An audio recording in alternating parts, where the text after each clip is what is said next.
Salve galera, mais um vídeo aqui, hoje falando de novo sobre Immanuel Kant, isso por conta de alguns insights que a gente vai recebendo, isso, claro, não é uma coisa planejada, é um negócio aleatório, então vou aproveitar para trabalhar esse autor de novo, porque eu estou lendo aqui, até por uma certa obrigação, né, por conta dos estudos, eu acabei tendo que ler algumas partes aqui da obra dele, que é a Crítica da Razão Prática, e a gente vai trabalhar então um pouquinho dessa questão da Crítica da Razão Prática, tentando identificar aqui um furo na ideia kantiana, a qual eu julgo assim um tanto grave, mas vocês aí que estudam Kant, que gostam do autor, podem falar melhor a respeito, tá? Deixa eu só colocar o celular aqui em estado de dormência de hibernação. Vamos lá. Certo. Então, falando aqui sobre Kant nessa perspectiva da crítica da razão prática, eu vou ter que relembrar algumas questões quanto ao vídeo anterior que eu falei da crítica da razão pura. Falei também da crítica da razão prática naquele vídeo, da metafísica dos costumes e tal. Mas aqui eu vou repassar rapidamente, tá, a ideia kantiana da sua crítica, né, aos limites do conhecimento, uma perspectiva epistemológica, eu diria. E a partir daí a gente vai trabalhar então essa questão que eu julgo uma perspectiva tautológica na metafísica que ele elabora para a razão prática. Você vai dizer, mas o Kant não é o cara que acabou com a metafísica, né, que limitou o conhecimento para que nós não ficássemos mais viajando na maionese, no mundo dos urânios, dos cicranos, dos beltranos, né? Não foi ele que delimitou? Sim, ele delimitou. Só que essa delimitação, inspirada, como eu já disse, no David Hume, fez com que ele percebesse que haveria necessidade de fazer aí uma espécie de valoração também no ser humano, porque se você ficasse só com o fato nu e cru de que não há nenhuma perspectiva que coloque, vamos dizer assim, a moral ou os imperativos categóricos que ele vai trabalhar posteriormente, né, como as ações universais da lei moral em relação aos homens, tanto em sociedade quanto individualmente, se não há algo superior ao próprio homem, então o que é que justifica essa moral desse mesmo homem? Aí é que o Kant vai trabalhar a crítica da razão prática, porque se ele só deixasse a coisa na razão pura, a gente poderia dizer aí que muitas outras filosofias se formariam em vista de um profundo relativismo, que tanto ele quanto o Hume tenta escapar, né? Tem a questão do gosto, que é um texto que eu trabalhei aí em outro vídeo, onde o Hume também se vê diante dessa questão. Claro que ali ele explora mais o aspecto estético, mas ele tem que lidar com a questão ética, né? Porque afinal de contas, qual que é o subsídio ético que ele tem, uma vez que tudo depende de uma certa empiria da experiência, tudo está no campo da imanência. Então, como valorar, ok, os conceitos éticos, os conceitos morais? É um problema que tem esses caras aí que negam, né, a realidade supranatural. Então, vamos trabalhar com ele aqui, voltando um pouquinho. Vamos relembrar as ideias bem rápido.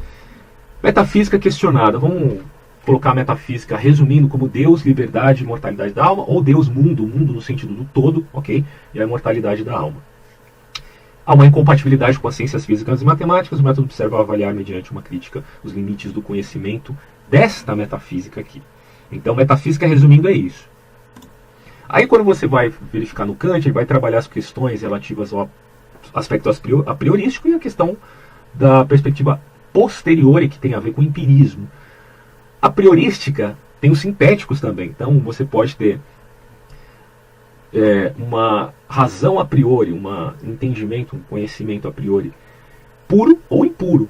Tá? O puro não precisa de experiência nenhuma, o impuro é uma síntese. Quando você tem aqui os juízos, ele vai tratar como analíticos ou sintéticos. Eu já tinha explicado no outro vídeo, dá uma olhada lá. Tem mais explicação sobre a questão dos juízos. E aí você tem as faculdades do conhecimento humano.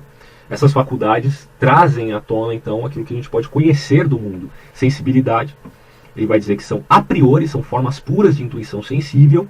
Então você tem na matéria, são as sensações, e na matemática, por exemplo, você tem juízos sintéticos a priori. Você não precisa da experiência, ok?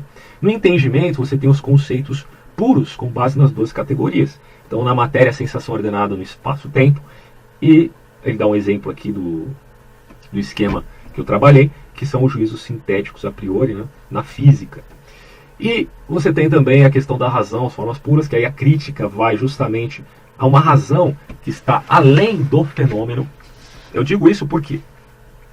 Porque, em termos de conhecimento, você tem intuição sensível ou você tem conceito do intelecto. Tá? De certa forma, é uma estrutura a priori que se soma à experiência, e aí você tem os sintéticos a priori, que é isso aqui. Então, resumindo, conhecimento é isso, sensibilidade e entendimento. Quando você fala da razão, em termos de metafísica, ok? Você perde o foco, porque você já não tem a somatória para se formar a síntese, que se refere ao fenômeno. Quer dizer, quando você vai falar de Deus, quando você vai falar da alma, do mundo como um todo, ou da liberdade em si mesmo, bom, essas coisas não aparecem. Você não tem, pelos seus sentidos, a capacidade de enxergar, vamos dizer, o fenômeno. Lembrando, né? Fenômeno significa aquilo que aparece. E a gente pode até dizer que o fenômeno é o que justificaria esse limite do conhecimento. Sem o fenômeno, você não tem isso. E logo, tudo que ultrapassa o fenômeno está no numênico. Ou seja, a coisa em si que você, segundo Kant, não teria acesso. E logo, isso é uma metafísica que extrapola, vamos dizer assim, o conhecimento. Quando você trata aqui de matéria e forma, como se vê na filosofia clássica, Platão, Aristóteles, você tem em termos de matéria, na síntese kantiana, quanto à razão, não tem. Porque eles são todos meta-empíricos. Na verdade, quando você vai tratar a razão pura, que é a metafísica, sem o fenômeno, você tem que apelar ao quê? Aos símbolos do fenômeno. Se eu quero falar de Deus, eu falo de Deus como um chefe, como um rei, como um ser antropomórfico. Por quê? Porque eu não tenho os dados da coisa em si, do mundo numênico, do meta-empírico. O que eu tenho são os dados do empírico e trabalho esses dados do empírico relativos ao meta-empírico. E sabe-se lá se eu estou certo ou não. A crítica dele basicamente seria isso. Tá? E aí você tem aqui esse esquema. Importante salientar, baseado nesse conceito de Deus, alma e mundo, cosmovisão, liberdade, cosmogonia, é que o Kant ele não vai negar isso quando você se refere à crítica, né, na obra dele, né, a crítica da razão prática. Ele só vai negar isso em termos de crítica da razão pura. E aqui que eu acho, sinceramente, que há um furo, e a gente vai até, vou trabalhar as ideias aqui, talvez haja a possibilidade de salvar mediante a nossa reflexão no vídeo. Mas são vários os autores que apontam, e não é eu estou inventando, claro, né, cara? Quem sou eu para ter descoberto a roda? Isso aí é uma crítica que vários autores fazem ao Kant. Do que se refere aí ao argumento tautológico dele, referente à crítica da razão prática.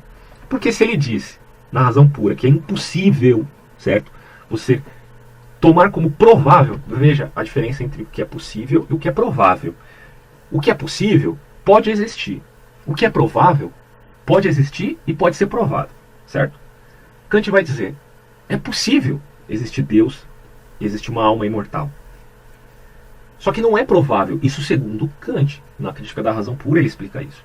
Não é provável, eu não consigo provar que Deus de fato existe, ou que a alma de fato existe. E aí, obviamente, ele vai trabalhar essa perspectiva em termos de limite do conhecimento, refutando, ou supostamente refutando, aí há quem defenda e aí há quem ataque essa perspectiva kantiana, as ideias do Santo Anselmo, quanto ao argumento ontológico da necessidade de um ser perfeito, os argumentos referentes à perspectiva da necessidade de Deus, no que se refere ao tomismo, né? O argumento tomista do retrocesso ao infinito. Quando você retrocede ao infinito, você tem que admitir que há um início, há um começo, e esse começo deve ser perene, voltando-se até a um argumento mais aristotélico e um tanto socrático, que o Tomás de Aquino trabalhou muito bem na sua síntese a respeito da prova da existência de Deus. Mas como Kant ele está limitando o conhecimento, dizendo que a metafísica não pode ser um conhecimento provável e sim possível, então ele não sabe. Né? Nós caímos no agnosticismo aqui, quando a gente trabalha o kantianismo. Não ateísmo, veja bem. Isso é fundamental dizer. Kant não é ateu, mas Kant é agnóstico. No entanto, à medida que a gente percebe que o Kant é agnóstico, a gente tem que também reconhecer que, dadas as suas obras posteriores à razão pura, ele se identifica como um teísta no que se refere à ética. É o que ele vai trabalhar em termos de argumento moral. Ele vai dizer, ele não vai provar que Deus existe pela lei moral, como faz, por exemplo, a ideia do C.S. Lewis. C.S. Lewis trabalha a prova da existência de Deus pela lei moral, certo? Para quem conhece as obras do C.S. Lewis, tem vários livros aqui dele, ele trabalha essa ideia, Deus existe, e uma prova disso é que nós temos a lei moral instalada em nossa estrutura, muito parecido com o kantianismo, só que ele diz, é prova. E o Kant vai dizer, não, há uma possibilidade de Deus, ainda está no caráter da possibilidade de Deus existir.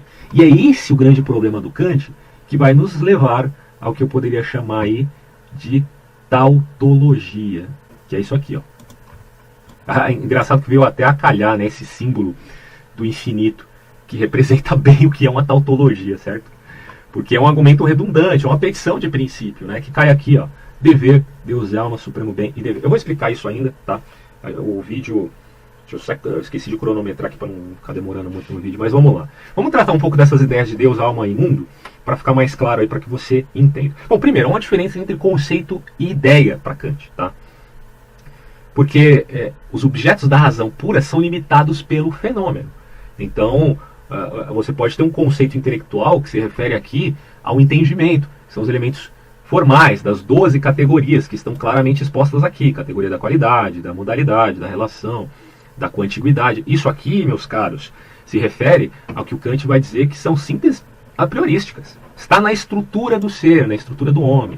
E isso faz com que, uma vez somados à sensibilidade, ele entenda o mundo. Tá? Só que as ideias propriamente são trabalhadas na razão. E a razão trabalha com esses elementos aqui. Tá? Esta razão. Quando você extrapola essa síntese entre empiristas e racionalistas, né, porque é o que o Kant faz basicamente, você pode assistir o outro vídeo que eu fiz a respeito do Kant, Crítica da Razão Pura, que você vai entender mais claramente. Mas no que se refere aqui à razão, ela trabalha com esses conceitos aqui. Quando extrapola esses conceitos, cai no que a gente chama de razão pura, metafísica, e extrapola o conhecimento. E, segundo Kant, vai viajar na maionese, vai cair. Bom, o que acontece aqui? Deus, ele não é fenomênico, assim como a alma não é fenomênico. Então ele não pode ser conhecido pela razão ou pelos juízos sintéticos a priori. E aí você cai naquela perspectiva do que a gente poderia chamar de fideísmo, embora alguns defensores da ideia kantiana vão dizer que isso é uma fé racional. Eu vou trabalhar essa ideia evidenciando para você que não tem nada de fé racional. Isso aí é uma fé, na verdade é um fideísmo. E a gente vai ver isso depois. Também tem prós e contras, o Kant é um pensador polêmico, você pode até discordar da minha perspectiva. Tá? Quando a gente fala do mundo, a primeira coisa que você tem que entender é que os homens eles concebem a totalidade do mundo e experimentam, né, esse mundo como se ele fosse um todo. Né? Mas o fato é que nenhum indivíduo realmente pode conhecer ou experimentar a totalidade do mundo. Ainda que nosso senso de juízo dê a nós essa perspectiva que é como se nós realmente conhecêssemos o todo e vivamos no mundo como se nós fôssemos quase oniscientes. Mas se a gente for refletir mais profundamente, vai perceber que nós não temos nada de onisciente e que falta a nós muitos elementos do conhecimento do mundo e nós não temos o panorama do todo, certo? E isso gera inclusive muitos preconceitos e até de certa forma pode ser um elemento de preservação do indivíduo porque ele não tem a característica da onisciência como Deus tem. Ok? Os homens não têm isso. Então é falso pensar o mundo como um todo, como se o homem tivesse esses valores. E entra naquela coisa, né, da sua cosmovisão. Todos nós estamos inseridos em alguma cosmovisão política, religiosa, vinculada a várias questões de quesito científico. Quando você entra no campo dos debates de diversificados assuntos, você vai entender que as pessoas têm então sua visão particular.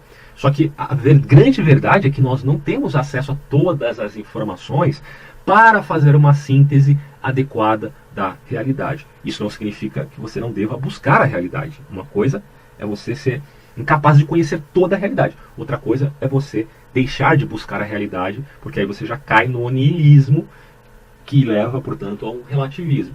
Quando eu falei das ideias da educação referente ao que a gente chamaria de socioconstrutivismo, que, por sua vez, tem uma raiz na vertente da perspectiva revolucionária, eu disse, bom, isso cai no niilismo, né, cara? Infelizmente. Mas quando você tem esse entusiasmo de acreditar que você pode alcançar ou entender a realidade, o mundo, é um entusiasmo isso.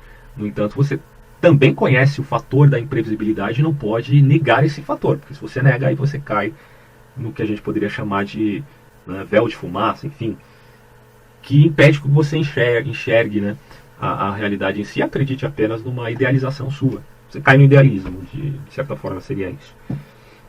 E a alma também, né? A questão da alma, de certa forma, não tem como saber se é real ou não. Isso aí é um problema.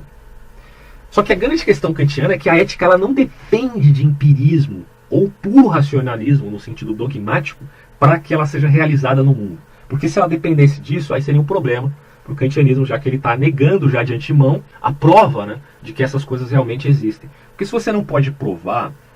Porque assim, uma coisa é o evidente. Outra coisa é aquilo que não é evidente e deve ser provado. Outra coisa é aquilo que não é evidente e também não pode ser provado. E segundo Kant, quando você trata aqui do aspecto metafísico, você tem exatamente esse terceiro elemento.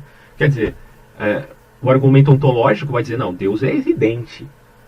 Então a gente poderia até trabalhar esse conceito que Deus não precisa ser provado. Alguns são contra essa ideia, principalmente os pais da igreja, diziam, Deus pode ser provado sim. Ele não é tão evidente como se poderia pensar, e a partir daí você pode conceber a ideia de um Deus com base na razão, provar a sua existência. Isso você vê nos filósofos clássicos, Sócrates, Platão, Aristóteles. Mas aí outros vão dizer, não, Deus não é evidente e não pode ser provado. Aí é um problema, né? Se Deus não é evidente, segundo eles, e não sequer pode ser provado, mas você, como Kant, enxerga a necessidade da existência de Deus em vista de promulgar a moral, em vista de proteger, né, a raiz daquilo que ele quer defender como dever moral, como imperativo categórico, como lei universal, então você tem que formular uma ideia de que Deus é necessário, sem cair nos dois outros elementos anteriores, que fazem parte da tradição, seja ela a tradição católica, seja ela da tradição da evidência pura divina, né? E isso, cara, é um grande problema para o Kant, e vai levá-lo a cair naquilo que a gente chama aqui então de tautologia, petição de princípio, enfim, redundância no argumento, né? E eu estou aqui com um texto dele, eu vou trabalhar esse texto para a gente então finalizar o vídeo, mas peço que você, se possível, acompanhe comigo. Pode ler também, tem o PDF da Crítica da Razão Prática aí na internet. E eu vou trabalhar aqui as ideias no que se refere à imortalidade da alma e à existência de Deus como postulado da razão pura, certo? Bom, o Kant inicialmente, ele vai trabalhar com a seguinte ideia que a gente poderia chamar de sumo bem. Sumo bem é isso aqui, ó, certo? Sumo bem é a síntese entre felicidade e virtude. Para que o homem seja feliz, ele não pode abandonar, segundo Kant, a virtude, porque se ele faz isso, ele, alcança os prazeres, mas ele não é digno, não que eu queira reduzir a felicidade aos prazeres também, acho que Kant não faz isso, mas ele não é digno da felicidade em si. Se ele se sente não digno é porque ele não tem virtude, logo você não tem o sumo bem. Agora, você também pode cair no que a gente poderia chamar de virtuosidade, você pode ter virtude, ter uma vida extremamente ascética, mas isso não necessariamente vai te fazer feliz. Então, inevitavelmente, se você só tem virtude, você não tem também o sumo bem. O sumo bem tem que ser uma síntese entre os dois, para que então você o alcance na medida da sua capacidade humana. Tanto em termos de virtude quanto em termos de felicidade, Kant vai dizer. Não tem como você alcançar essas duas coisas nesse mundo aqui, certo? Porque esse mundo aqui, primeiro, que você vive muito pouco tempo, né? 70, 80, 100 anos. Segundo, que você tem que lidar com vontades antagônicas. E, um dos preceitos do que a gente poderia chamar de virtude é de que você não entende a ética como sendo algo que queira um fim em vista do seu próprio benefício. Na verdade, o Kant ele nega o utilitarismo, porque ele não acha que as pessoas são um meio para um fim, mas ele nega também a egolatria, o egocentrismo, o hedonismo. Então, felicidade e virtude são sínteses para o sumo bem. Sem isso, você basicamente não alcança. Mas ele vai entender, então, baseado nisso, que para se obter esse sumo bem, você precisa da imortalidade da alma. Porque sem isso, você nunca vai ter, já que nessa vida você não pode alcançar essa síntese, certo? E aí ele vai trabalhar esse conceito aqui de supremo bem. Supremo bem a gente pode colocar como Deus, né? Sendo Deus o supremo bem. e o trabalhar, a evolução da alma em vista do supremo bem. E para alcançar o sumo bem, você deve então ter em mente que exista um supremo bem que dê subsídio à existência de uma lei moral que seja universal. Porque se não existe supremo bem, faça então essa diferença, tá? Entre aquilo que a gente pode chamar aqui, ó, de supremo bem, que é Deus, ok? E que inevitavelmente reverbera numa alma imortal, numa liberdade de ação, que a gente poderia chamar de autonomia, tá? Do que a gente denomina como sumo bem. Supremo bem, sumo bem, tá? Para alcançar o sumo bem, você precisa de um processo que vai de encontro ao infinito, e isso leva você a concluir que há necessidade de existir uma alma imortal e um Deus que subsidie esse valor universal da lei moral. Que lindo, né? Com uma poesia aqui. Bom, ele vai então fazer algumas análises a respeito de como isso é visto, tanto na metafísica quanto na religião. E aí ele vai chegar à conclusão que a única forma de você admitir isso é através do caráter probabilístico, tá? E isso faz com que você pense Kant também como teísta e não necessariamente como alguém que nós poderíamos colocar como puramente agnóstico. Ele vai inclusive, pasmem, né, admitir uma certa intuição intelectual na medida em que ele fala a respeito da imortalidade da alma. Só que essa intuição intelectiva que valoriza a existência de Deus, da alma imortal, da liberdade e da visão do mundo como um todo nessa perspectiva metafísica, ele a tem como pressuposto, não certeza. Isso é fundamental entender. Tanto é verdade que ele assevera, não admite intuição intelectual no que se refere à crítica da razão pura. Por que ele teria que admitir aqui agora? Bom, ele admite como pressuposto, para subsidiar aquilo que a gente chama de valor moral, tá? Depois ele vai falar um pouco sobre a questão aqui do problema da moralidade. Ele vai dizer que só pode ser resolvido mediante a eternidade, certo? Porque o sumo bem ele tem esses elementos moralidade e felicidade, mas isso aí só pode ser alcançado se existir a eternidade. Senão, você não tem por que buscar o sumo bem nesta vida, tá? Então isso ele faz porque ele enxerga um problema em termos valorativos na crítica da razão pura. Ele vai falar, pô, se eu for caminhar por isso aqui, por essa implicação das minhas ideias, eu vou cair num grande problema, num certo subjetivismo, um relativismo. O relativismo vai vencer, certo? No que concerne a universalidade, relativismo universal. Apesar que isso aí já é claramente, em termos analíticos, em termos lógicos, uma contradição. Porque se há um relativismo universal, isso já é um absoluto. Logo, não há relativismo. Então, bom, o Kant ele inicialmente faz essa separação entre moralidade e felicidade como sendo heterogêneos. Tá? Você não pode acreditar que o homem, para praticar o bem, tenha sempre em vista o interesse e a liberdade. Porque quando o Kant vai falar de dever, e isso eu falei no vídeo anterior, quando eu me remeti um pouco à crítica da razão prática, ele vai dizer, olha, meus filhos, dever é dever. Não importa se isso vai trazer alegria, felicidade, tristeza, não importa, é dever. Tá? Isso é um imperativo categórico que trabalha o aspecto da universalidade da coisa, tendo em vista o bem da humanidade, mas não como utilitarismo, porque você também está incluso nesse bem, certo? Então, quando ele fala aqui de felicidade mais virtude, ele está já de antemão pressupondo que eles são separados, ou seja, heterogêneos.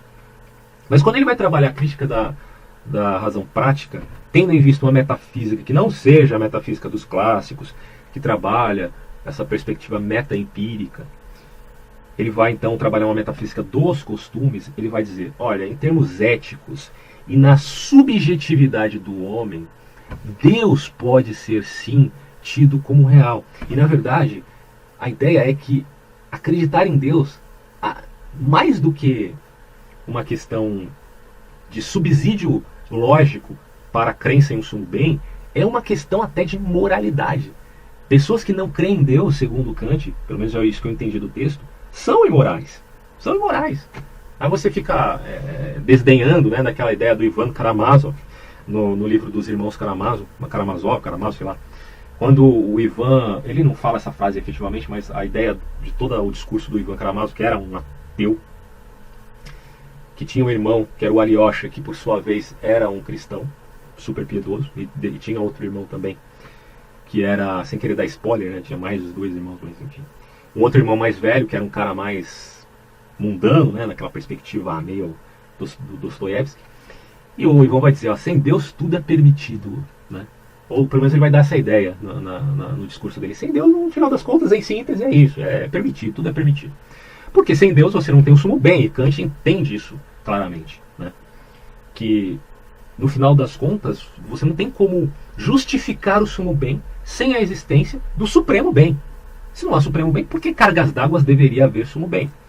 Ah, isso poderia existir numa perspectiva meramente cultural, porque na verdade você pode tomar isso apenas como hábitos, costumes da própria cultura que acabam gerando valores. Isso aí David Hume vai trabalhar, né, os valores da cultura e tal. Mas o Kant ele vai entender que, ainda que você valorize, né, aquilo que esteticamente e eticamente é um valor da humanidade, não só de uma cultura particular, certo? Que é moldada por uma certa fixidez, inflexível, digo, a outros conceitos e valores, mas aquilo que é perene, né? Por exemplo, obras como dos grandes poetas gregos, as grandes literaturas que superam o tempo, que são basicamente provadas pelo tempo e permanecem aí. E ele vai dizer, não, o David Hume, tem valores aqui que nós não podemos relativizar. São valores que, provados pelo tempo, se mostram permanentes. Mas isso é dado pela experiência. Isso não é dado, segundo o David Hume, pela uma revelação metaempírica. Tá? Mas o Kant vai dizer, tá, é dado pela história, ok. Mas, mesmo sendo dado pela história, não há, digamos assim, algo que justifique esse sumo bem. Ou esse bem que é superior, em termos de questão de gosto. Por que há um gosto superior ao outro? Porque o David Hume é imanentista e vai dizer, sim, os gostos são relativos, mas tem uma certa hierarquia de valoração aí. Assista meu vídeo sobre o David Hume, você vai entender. Que é David Hume condensado, está escrito no vídeo. Mas o Kant vai dizer, não, tudo bem, há esses valores históricos, mas isso não comprova que eles realmente sejam valorativos. Porque não há um supremo bem que dê substância a ele, uma legislação maior do que o próprio homem. Quando você pensa em filósofos como Nietzsche, por exemplo, o Nietzsche vai ver essas contradições. Ele não é besta, né, cara? Ele vai ver essas contradições e ele vai dizer, não, porra, se o Kant admite, pela razão pura, né, que não há supremo bem, por que ele vai admitir que há supremo bem em termos éticos? Por quê? Né? Claro que existe toda uma discussão na história da filosofia pós-kantiana, né? Quando você chega, por exemplo, no Schopenhauer, né, ele vai trabalhar o conceito de que a coisa em si kantiana seria a vontade. E aí, partindo de uma perspectiva totalmente oriental, voltada aí ao budismo, né, uma concepção tanto hinduísta, de olhar para a vontade como algo ruim, como causa do sofrimento, né? Eu tenho um vídeo também sobre budismo. Aí você fica pensando, porra, mano, você faz vídeo de todo assunto? Não, eu faço de assuntos que eu achei interessante naquela determinada época, eu fiz. Tá aí, né, cara, para que você possa entender alguma coisa se te interessar o assunto, certo? Então, o Schopenhauer vai dizer, não, a coisa em si, né, é a vontade, que causa por sua vez o sofrimento, mas através da contemplação da arte, você se torna, bem sumariamente falando, né, livre disso. E há um escape para que você encontre essa contemplação através da arte. Que ele aí já extrapola a ideia budista, claro. Que ele vai dizer que está dentro do homem, certo? E talvez ele se apoie, de certa forma, na perspectiva da crítica da razão prática, quando ele entende que há uma valoração que justifique o sumo bem. E essa valoração não é encontrada do lado de fora, certo? Do tempo e espaço. É encontrada do lado de dentro, da alma humana. Isso dá subsídio ao existencialismo, subjetivismo, etc. E tal. O próprio Kant ele é conhecido como, de certa forma, um subjetivista. Porque ele vai acabar chegando à conclusão que está na estrutura do homem aquilo que nós chamaríamos de moral, ou lei moral. Isso está na estrutura do homem. Por isso que o homem crê em Deus. Mas se Deus realmente existe, filho, aí já é outra história. mas que isso está na nossa estrutura, está. Aí você pergunta, mas o que a gente poderia chamar de imperativo categórico, então, está na estrutura do homem? Ou isso é apenas algo que a gente pode considerar como a posteriori? O Kant vai ser veemente nisso, vai dizer, olha, não é a posteriori. Quando você trabalha a questão ética, você tem que conceber a ideia de que isso seja a priorístico. Se não for a priorístico, aí então não vai ter valor. Tem que ser a posteriori essa lei moral no ser humano, certo? A priori, melhor dizendo. Não pode ser a posteriori, tem que ser a priori. Então, o Kant vai conceber a ideia de um Deus. Eu até penso que o Deus kantiano ele se refere mais ao que a gente poderia chamar de Deus de justiça. Tá? Para Kant, Deus é justiça. Aí você vai falar, então ele está de acordo com a Bíblia? E eu vou responder para você que não. Por que eu digo isso? Porque no entender bíblico, pelo menos do Novo Testamento, do Velho também, né? Apesar que o judeu não vai atender como velho, você sabe como é que é essa discussão. Mas no caso dos evangelhos, vai dizer Deus é amor. Principalmente o João, quando escreve as suas cartas, ele trabalha esse conceito. E quando você pensa em Deus sendo justiça, ou Deus sendo amor, você vai, mas é a mesma coisa, porque o amor trata com o aspecto da justiça, a justiça está integrada ao aspecto do amor e tal. Mas aí você tem que trabalhar a coisa da substância, do agente, do ser, né?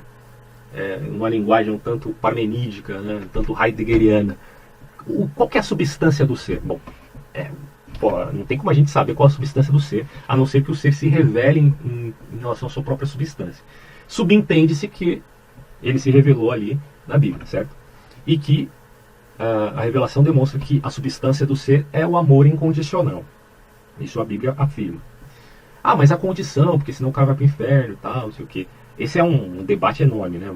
Porque se está descrito ali que Deus tem amor incondicional, mas é uma condição para o homem ser salvo, essa condição, na verdade, como é repassada aqui, está na estrutura dos acontecimentos que são nivelados por uma lei moral, tá? Mas Deus em si mesmo é amor incondicional.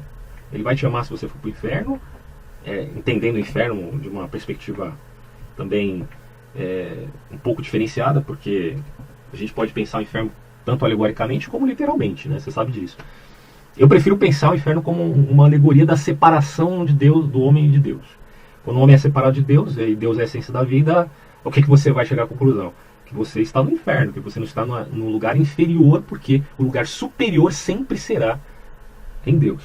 Porque Ele é a essência da vida, e sem a essência da vida você não tem vida, logo você está morto, no lugar inferior, no inferno. Necessariamente isso não implica que você queimará eternamente no inferno, e é outra questão que eu não vou entrar aqui em aspecto teológico. Mas enfim, quando você entende Deus apenas como justiça, tem aquelas frasezinhas de Facebook, né? Deus é amor, mas também é justiça. E Ele vai vingar os seus escolhidos e tal. Não, que Deus vai vingar os seus escolhidos realmente é descrito claramente na Bíblia. Que Deus faz justiça, sim, é descrito ali. Que Deus faz vingança, sim, é descrito ali. Mas o que a gente tem que entender em termos de substância, a substância de Deus não é justiça somente. Porque se a substância for justiça, você subentende então que Deus é como um fogo consumidor. E você percebe que a perspectiva dos antigos, daqueles que eram do Antigo Testamento, eles entendiam Deus como fogo consumidor. Quem poderá, meus caros, se salvar deste fogo consumidor? Só resta você sentir vergonha diante de Deus e falar, pode me mandar para o inferno, né? Porque é só você olhar para Deus como fogo consumidor, você já vai começar a se lembrar das merdas que você fez na sua vida, e você não vai nem perguntar nada, ele também não vai falar nada, você olha para ele, e depois olha para a portinha do inferno e segue em frente. Porque quem é que pode se salvar diante de Deus, que é a justiça pura? Até quando você trata o conceito de santidade é separação, certo? Então como é que você vai querer entender Deus apenas como justiça, sendo que você não é justo, e você não alcança, segundo Kant, a virtude perfeita nessa vida, e nem a felicidade, tá? Basicamente o que resta para você então é aceitar que as suas boas obras, como diz lá na Bíblia, né, acho que é o Isaías que fala, são trapos de imundícia. O conceito de miserabilidade é muito trabalhado por Pascal, e ele entende isso de uma forma genial mesmo, porque todos nós somos destinados à miserabilidade em vista de reconhecer que há um supremo bem. Não tem jeito, cara. Não tem jeito você sair disso. Daí a sua dependência desse supremo bem, etc. Né? Que eu resumo isso através da perspectiva do Philip Yancey na obra dele, quando ele fala de Dostoiévski e de Tolstói. Ele diz Dostoiévski era um bebum, era um cara assim, super mulherengo e tal. Mas ele conseguiu ter uma virtude que o Tolstói não teve. Porque o Tolstói chegou à sua perspectiva anarco-cristã em vista apenas de ser o que a gente chamaria aí de uma seta, né? Não queria mais ter propriedade, não queria mais ter relações com a mulher dele, não queria mais lucrar com os seus servos deixaram de ser servos dele. Enfim, o Tolstói ele caiu nesse certo ascetismo, e a obra dele é genial, maravilhosa, né? Os detalhes das obras do Tolstói são incríveis, mas ele não reconheceu uma certa graça genuína divina ali em relação à religião que ele queria seguir de forma perfeita. Ele percebeu, porque embora ele tenha tentado viver asceticamente, ele não conseguia, certo? Como a maioria de nós, né? Resumindo, né? A maioria de nós não consegue. Você pode até, por hábito, como os hindus fazem, né? O cara vive lá 10 anos com a mão levantada, porque aquilo, segundo ele, segundo a religião dele, fará com que ele seja melhor, ou que ele alcance um benefício na vida futura, ou que ele saia até mesmo da roda da vida, né? Da samsara, etc. e tal. Mas no caso do Tolstói, não conseguia. Então ele reconhecia a valoração de um supremo bem, mas não reconhecia de jeito nenhum, meus caros, aquilo que a gente chamaria aí de graça, né? Favor imerecido. Quer dizer, Deus te salva, você não merece. O Kant vai trabalhar isso com uma certa, dizendo que é uma indulgência aí, né? Que esse conceito de indulgência também enfraquece um pouco a lei moral, mas isso aí é muito questionável. Porque o Evangelho vai dizer, Deus é amor, substância é caridade, amor divino. Ou seja, esse amor é o que? É o reconhecimento da miserabilidade da criatura, ok? Isso não é um problema metafísico, tá? Como eu trabalhei nos vídeos aí falando da Nancy Pearce, que ela severa claramente que o cristianismo não é platonismo, que platonismo é problema metafísico. É o demiurgo tentando imitar a realidade com base no mundo supremo. Mas o cristianismo vai dizer, o problema nosso é moral, não é metafísico.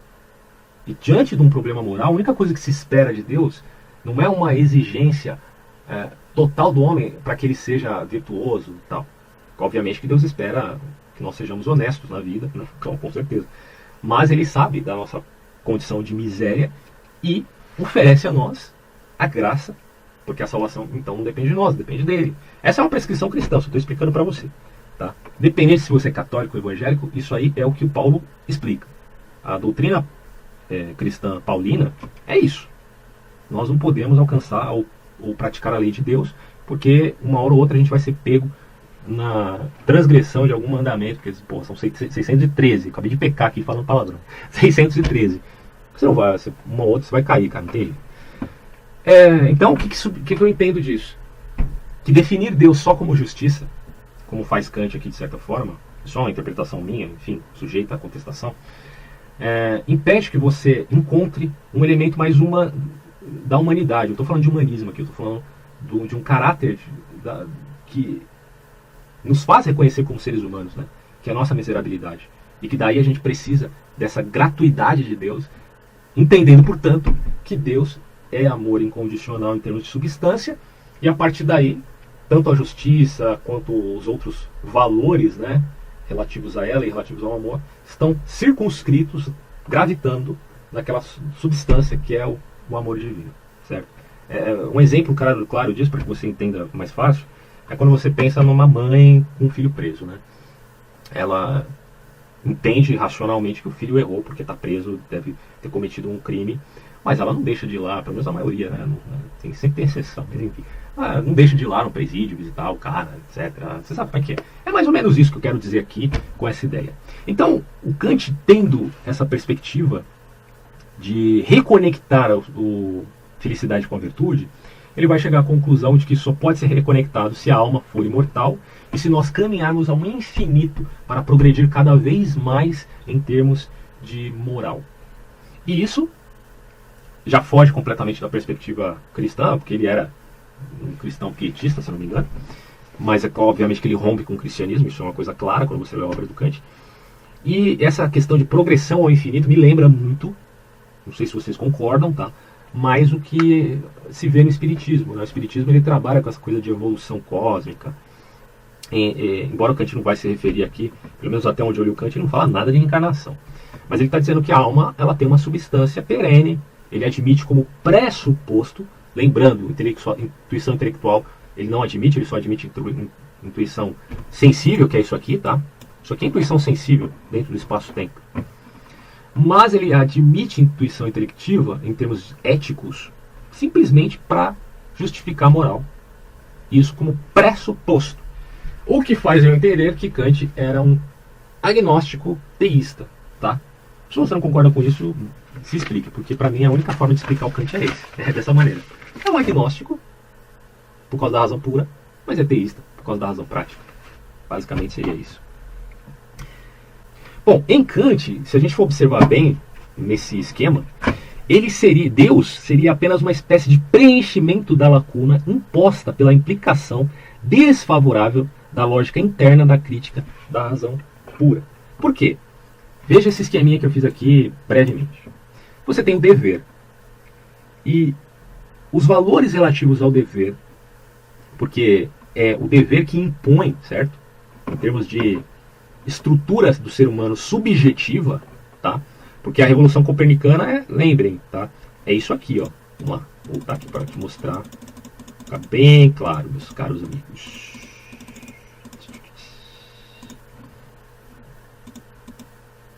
A Revolução Copernicana é justamente isso.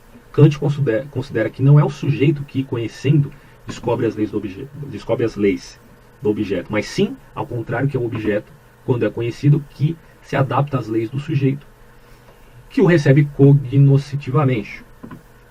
É como se os objetos que se estivessem gravitando sobre o sujeito, na visão kantiana. Tá? Então voltemos agora ao esquema padrão. Venha, meu filho, tá aqui. Este ser humaninho aqui, né, vai dizer então que as coisas estão ao redor do sujeito, por isso que há uma perspectiva subjetiva. E claro que a questão ética é: o homem tem estruturas a priori, todas as categorias, não é uma tábula rasa, beleza? Kant não é empirista. Isso aqui não é racionalismo nem empirismo, mas é transcendentalidade. Do homem transcendental, tá? Não é transcendente numa perspectiva de diferença do imanente, ou da eternidade pro temporal, não. Transcendental é aquele que tem a capacidade a priorística da razão somada à capacidade sensitiva dos sentidos e da sensibilidade do espaço-tempo. Beleza.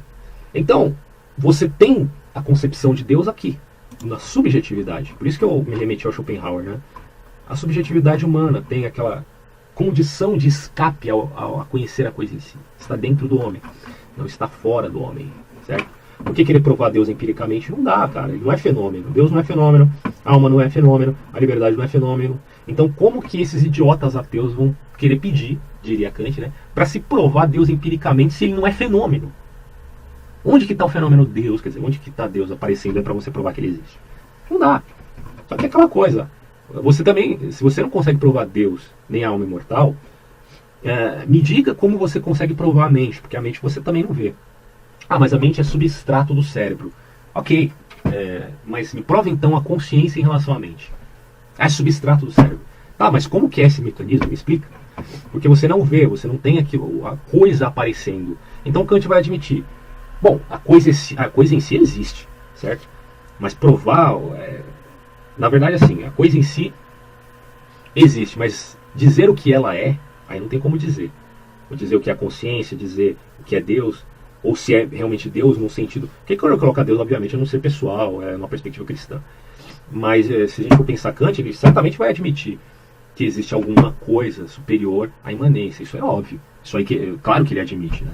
Que o Baruch Spinoza poderia muito bem chamar de alma do universo. Não que o Spinoza use esse conceito, mas ele trabalha Deus como substância da imanência, né? Então, não é Deus judaico-cristão pessoal. É um Deus ali, né? Você pode se voltar, por exemplo, à teoria das cordas e dizer, não, Deus é aquilo que estrutura a realidade, né, em termos subatômicos, nos quais não podem ser vistos nem compreendidos claramente. e aí você se baseia em várias teorias como universos paralelos, multiversos, para explicar isso. Existe, por exemplo, a teoria do Roger Penrose, se não me engano é Roger o nome dele, mas é o Penrose, que ele fala dessa coisa da alma quântica.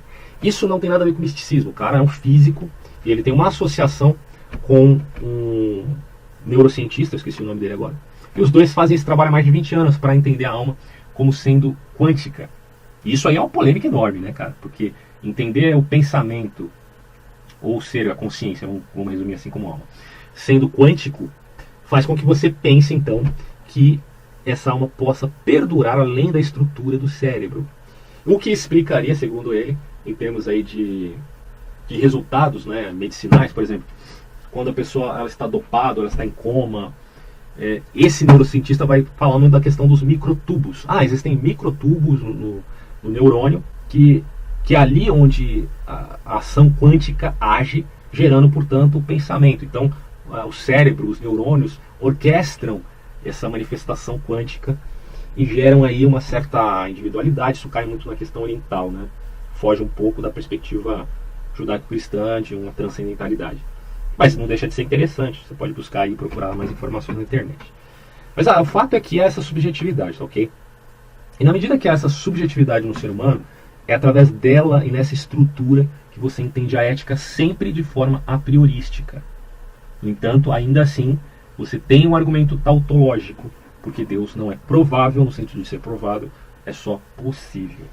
Esse é um furo inevitável na teoria kantiana. E mais do que isso, causa também, já finalizando o vídeo, uma divisão de fato e valor. Eu acho que esse é o principal, assim, questão que eu queria abordar no vídeo. Eu trabalhei isso naquele vídeo sobre a Nancy Pearcey a respeito da disputa entre protestantes e católicos. Vocês podem assistir, o vídeo é um pouco longo, mas se quiser pesquisar sobre isso, assista lá. Quando você pensa nessa divisão fato e valor, você pode ter certeza que, obviamente, na época medieval já existia esse dualismo, mas o Kant, ele extrapolou isso, dando continuidade a essa perspectiva, porque a divisão dele é clara em termos de fato e valor. E ele se mostra, então, aqui como substrato do seu tempo, né? Uma filosofia que acaba por seguir as contingências temporais ali do pensamento, do mundo circundante dele. Que eu acho que nenhum de nós consegue fugir disso, né, apesar de tudo. Então, nessa divisão de fato e valor, é que em termos de razão pura, você tem o fato. Você não alcança Deus, é incognoscível. Pronto, acabou. Isso aqui é Hume. Em termos de valor, aí você vai dizer, não, Deus existe. Isso é baseado numa fé a priorística na razão, né? Que a gente poderia chamar aí, né, baseado até num texto dele que vai falar assim, ó, mas em relação com a compreensibilidade de um objeto a nós proposto do sumo bem pela lei moral, por conseguinte de uma exigência em sentido prático, pode chamar-se fé e fé racional pura, porque a razão pura, tanto considerada segundo o uso teórico como prático, é a única fonte de onde esta fé emana. Aí quando você pensa nisso, você vai chegar à conclusão que isso nada mais é do que fideísmo na razão especulativa e fé racional na razão prática. Que, se você sintetiza os dois, vai cair justamente no mesmo fideísmo, porque ele não tem como ser comprovado. Essa que é a questão. Você diz aqui, ó, o sumo bem só pode ser justificado se houver um supremo bem. Só que esse supremo bem, ele é uma hipótese. Ele não é uma coisa provada. Ele é provável. Não, ele é possível, melhor dizendo. Mas não é provável. Porra, se o supremo bem não é provável, só é possível, então por que cargas d'água? Eu tenho que acreditar no sumo bem. E por que cargas d'água? É dever acreditar em Deus, se é Deus que determina o dever. Mas é claro que isso é um argumento tautológico, é mais do que óbvio, né? E o Kant ele vai trabalhar com esses dois autores aqui, aliás, duas escolas de pensamento, né? Deixa eu ver se eu encontro ela aqui. Eu sempre coloco essas fotos de desaparecidos porque eu acho que é uma questão assim muito complicada, né, cara? Imagina o que é ter uma pessoa desaparecida da família. Vamos ver. Cadê essas imagens? Não tá aqui. Primeiro é o Epicuro, tá? Epicuro, enfim. Epicuro é conhecido da escola dos epicureus, tá? Se você fizer uma síntese, eu vou fazer uma síntese basicamente entre a tese e a antítese, tá? que é meio hegeliano isso. Epicureus acreditavam na felicidade plena nessa vida, meus caros. Eram hedonistas? De certa forma. Por quê? Porque eles acreditavam num prazer, na melhor forma de você provar as coisas. Se você for degustar um vinho, você tem que saber degustar esse vinho. É como aquele exemplo do David Hume, né? Se você sabe dimensionar o gosto do vinho, saber aquilo que está destoando o gosto daquele vinho por uma certa mistura indevida, então você tem a habilidade de um gosto apurado, certo? Tendo essa habilidade do gosto apurado, inevitavelmente você tem então uma maior felicidade em degustar aquelas coisas. Isso eu falo em termos de paladar, mas em todos os sentidos você teria aí no epicurismo uma forma de ter um maior prazer em relação àquilo. Mas isso não é um hedonismo selvagem da modernidade, você se entregar a toda forma de prazer. Muito pelo contrário, porque ele vai dizer que muitos prazeres trazem sofrimento. Então, se trazem sofrimento, você deve evitá-lo. Porque a busca é por um prazer, vamos dizer assim, uma felicidade suprema. Porque a felicidade, resumindo para os epicureus, era o ponto principal da ética, ou da vida, enfim. Os estoicos eram o contrário. Vamos falar, não, o estoico é a virtude plena, a vida é isso. Aí quando você fala dos estoicos, né, deixa eu só voltar aqui, você tem isso aqui, ó. A ética estoica é uma ética de atraxia. A atraxia, vamos colocar assim, é uma terapia para a felicidade, mas não necessariamente para a felicidade, mas para um viver bem, a gente pode colocar dessa maneira, né? O homo ethicus do estoico é o que respeita o universo e suas leis cósmicas. Então, se as leis cósmicas foderem o cara, literalmente, dane-se, você é estoico, você a suporta, acabou. E é capaz de alcançar a ataraxia, que é o estado de harmonia corporal, porque você não vai ficar se lamentando, né? Não só harmonia corporal, mas moral e espiritual, por saber distinguir o bem do mal. Este homem não se abala excessivamente nem pelo que é bom, nem pelo que é mal. Significa então uma descoberta de sua interioridade, posse de um estado imperturbável diante das ocorrências externas. Isso aqui é a ataraxia. A perspectiva tanto do estoicismo como do epicurismo tinha, e do ecletismo também, né, inclusive, tinha essa ideia de você alcançar a ataraxia, né? É aquela coisa, né? Um contexto de império, muito abuso, muita opressão. O cara vai ter que formular uma nova filosofia ali de vida. E os estoicos caíram nessa, de que a virtude é fundamental. O que o Kant vai fazer aqui? Ele vai sintetizar os dois. Você tem os racionalistas e os empiristas, vamos sintetizar. Você tem os epicuristas e os estoicistas, vamos sintetizar. O Kant basicamente era um grande sintetizador de tudo, né, de certa forma. Então ele vai sintetizar os estoicos e os epicureus e vai dizer: heterogeneidade, filosofia separada da virtude. Um busca a felicidade, outro busca a virtude. Mas nem o que busca a virtude, nem o que busca a felicidade, porém encontrá-la nesse mundo. Daí a necessidade de pensar a alma como sendo imortal. Porque se a alma não é imortal, é impossível alcançar a felicidade e é impossível alcançar a virtude. No entanto, não sou eu, vai dizer Kant, que faz a síntese entre epicureus e estoicos. A melhor síntese se encontra já no cristianismo. Porque os cristãos, eles praticam a virtude estoica, eles reconhecem o amor fati, a vide Agostinho, e também reconhecem a felicidade, porque eles acreditam que o homem será recompensado pela sua vida virtuosa. Logo, a melhor síntese entre epicureus e estoicos é o cristianismo. É isso que o Kant vai dizer aqui na Crítica da Razão Prática. Tá? Obviamente, ele não está compromissado com o cristianismo, já disse para você, né? Ele não está compromissado com o cristianismo. Mas ele fala isso porque ele subentende que há, sim, uma valoração em termos éticos no cristianismo.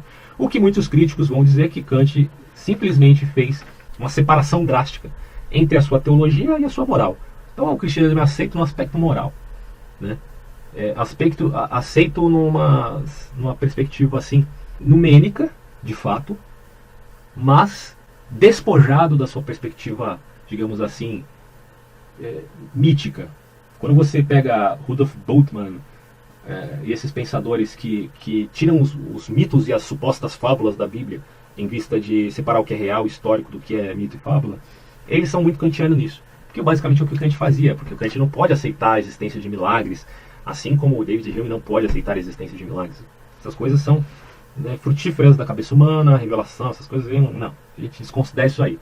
Negócio de revelação divina do inferno, do céu, esse negócio da perspectiva apenas aí de que a cura é por milagres, pode ser só efeito placebo, apesar que o efeito placebo vem bem depois. Em resumo, Kant não aceita isso. O que ele aceita é só o aspecto moral e numênico, em termos éticos, do cristianismo. Tá? Então, isso aí gera muita crítica, né, cara? Principalmente dos católicos e dos protestantes que não estão compromissados com o kantianismo. Que a maioria deles, pelo menos das igrejas aqui pentecostais, não estão. Bom, e só voltando aqui no nosso caro amigo Epicuro, eu gostaria de citar aqui as palavras dele. Cadê? Aqui está. O sábio nem nega a vida e nem tem temores de mais nada, de ver, né? Pois a vida não lhe é repugnante. Porque o epicurismo só espera a felicidade nessa vida, cara. Não espera a felicidade na vida posterior. E aí ele perde o elemento de uma felicidade perene que o cristianismo, na verdade, vai dar ao homem. Tá? Do mesmo modo, na refeição, ele não faz questão da quantidade, mas dá mais valor à preparação gostosa. Tá? E outra frase dele, é bem conhecida, que é o famoso paradoxo do Epicuro. É um pequeno epiquerema que ele faz aqui em relação à existência de Deus. Não respondendo os cristãos, eu imagino que ele estivesse falando dos estoicos. Os estoicos acreditavam em Deus. Ele vai dizer, ó, Deus deseja prevenir o mal, mas não é capaz. Porque o mal existe aqui no mundo, né? Então não é onipresente, não é onipotente, não tem todo o poder. É capaz, mas não deseja? Então ele é malevolente, porque se ele tem todo o poder, mas não é capaz de resolver os problemas que a gente sabe que existem, a gente está vendo aqui, então ele é malevolente. É capaz e deseja? Então por que é que cargas d'água ou mal ainda existe no mundo? Aí vai falar, não é capaz e nem deseja? Então nós não temos que chamá-lo de Deus. Rapaz, isso aqui é um problema, né? Acho que eu tinha feito um vídeo anterior a isso, mas eu pretendo trabalhar essa ideia talvez em um próximo. Mas é uma questão assim difícil de responder. Alguns teólogos e filósofos trabalharam essa ideia. Se não me engano, o William Craig e outros autores aí, que eu esqueci o nome inclusive, que são apologetas e filósofos, eles conseguiram meio que refutar isso aqui. Dizem os apologetas cristãos, né? Mas é uma coisa a se pensar. Eu sempre imaginei esse epiquerema, né, fazendo aqui um parênteses, pensando na ideia de que, bom, você tem de fato aí Deus, né? Só que você, na medida que faz essa análise a respeito da malevolência, da benevolência, você está tratando Deus aqui nas categorias humanas, ok? Se você trata este Deus que é Deus e sendo Deus é transcendental, em vista das categorias que você tem deste mundo, que basicamente são empíricas, imanentes e não transcendentais, então você está fazendo uma mistura de julgamento. Porque você, como ser criado, está julgando o Criador. Né? Então, basicamente, você inicialmente já está trocando os papéis aí. Porque você não tem a capacidade de sair do universo e discerni-lo. Você não tem acesso ao todo. Você não tem a capacidade de não só sair do universo, mas ir além até do próprio Deus, que basicamente seria, o universo estaria em Deus, considerando que Deus existe e é pessoal. Você também não teria capacidade de transcender isso. Porque para você entender que Deus, ele é onipotente, né, quando ele faz aqui, é capaz porque é onipotente, mas não deseja, então ele é malevolente. Bom, essa afirmação aqui ele é um tanto fraca, fragilizada. Por quê? Você não tem como transcender a Deus e saber a mente dele para dizer se aquilo que ele está fazendo é bom ou é mal, entendeu? Isso eu estou falando em termos analíticos, tá? Em termos lógicos. No contexto da vida, cara, quando você passa por problemas, dificuldades, em termos de sentimentos e paixões, eu sempre respeito, né, a condição humana, respeito sempre. Então, no caso que o cara está revoltado com Deus e tal, essa é outra questão, eu não quero tratar aqui, eu estou falando de termos lógicos. Em termos lógicos, a gente pode admitir que nesse ponto o Epicuro está errado, tá? E quando você se refere aqui aos estoicos, tem a crítica do amigão do Lutero, entre aspas, né? Que é o Erasmo de Roterdã, que ele fala uma frase bem interessante, ele vai dizer: segundo a definição dos estoicos, a sabedoria consiste em ter a razão por guia. A loucura, pelo contrário, consiste em obedecer às paixões. Mas para que a vida dos homens não seja triste e aborrecida, Júpiter, entre aspas, né, deu-lhe mais paixão que razão. Eu acho isso aqui, não que eu concorde com as ideias do Erasmo de Roterdã, mas essa frase eu acho que é genial, porque nem só de razão viverá o homem, né, cara? Se você vive só com a razão, numa mentalidade kantiana da coisa, eu sempre comparo Kant ao Dr. Spock, porque você perde um elemento fundamental que o Nietzsche resume muito bem, né? Que é uma pulsão da vida.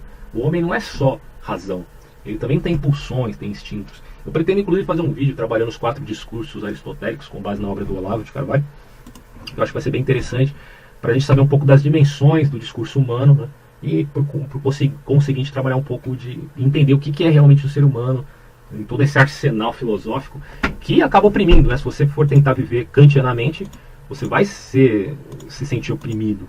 Se você for tentar viver na perfeição do cristianismo, você vai ser um ser oprimido também, como foi Tolstói. Por isso que eu acho que a engrenagem, né, da justiça, né, como fala lá o Dostoiévski, não sei se ele fala isso, mas eu estou falando, é a graça divina, né? A graça divina é o favor merecido, reconhecendo a nossa miserabilidade. Quer dizer, é você não se outorgar no direito, e achar que suas obras são boas e tal. Bom, gente, já terminando o vídeo aqui, ver se tem mais alguma coisa para falar. Não, é só isso mesmo. Então, espero que vocês tenham gostado, analisem e reflitam, isso aqui é só para refletir mesmo, não estou fazendo juízo de valores, eu estou trabalhando as ideias do filósofo. Grande abraço e até próximos vídeos.